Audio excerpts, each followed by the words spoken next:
been offered a reportedly $400 million luxury jumbo jet by the Qatari government for his use because he has been quite vocal about his frustration with Boeing for the delays in the delivery of the Air Force One jets that he has asked for during his first administration. The current Air Force One planes that he uses are decades old, and they certainly don't compare when you stand them up against the sort of the luxury furnishings, French interior designed comfort that a Qatari royal family would enjoy in the air.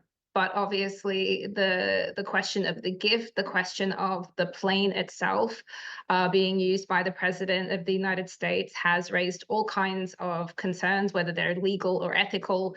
But I've been focusing a lot more on the security concerns that are inherent with accepting any kind of gift, let alone a plane. Let's talk about those security concerns. I can't stop laughing when you quoted Thad Troy, a former station chief with the CIA, who said, if we had built the plane knowing it was going to a foreign government, we would probably have bugged it.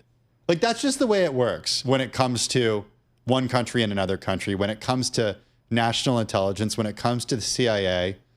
What did you learn in your reporting about this being a national security challenge for the U.S.?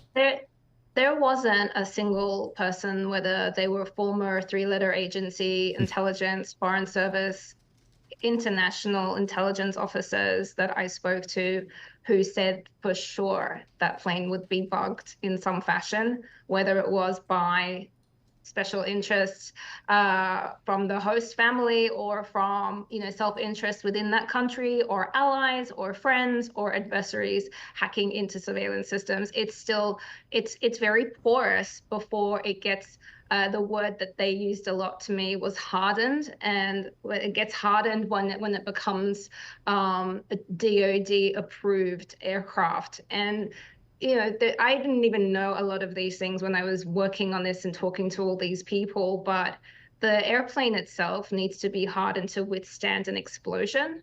It needs to be able to continue. It needs to be able to fuel air to air. It has a surgical center. It's basically a flying White House, complete with a situation room. So the idea of having something like that being given to the US by a foreign government and not doing all kinds of security sweeps to establish that it's clean and it's fine, and then going in and fortifying it, weaponizing it, and getting it ready for the president. It just seems. I was told it would take months, if not years, to accomplish everything to everyone's satisfaction. So I don't know if those security concerns will make a difference or not, but that was definitely something that the people that I speak to, that was immediately where their minds went. So in terms of the security concerns, we talk about potentially bugging spyware. Are there any other concerns, like tech-related security concerns that come about with a foreign party giving the U.S. a plane? The technical concerns that there were people who were talking to me who said they didn't want to say what they were thinking because they didn't want to give anyone ideas. Oh, but I like this. Okay. Well, installing a kill switch, playing with the mechanism.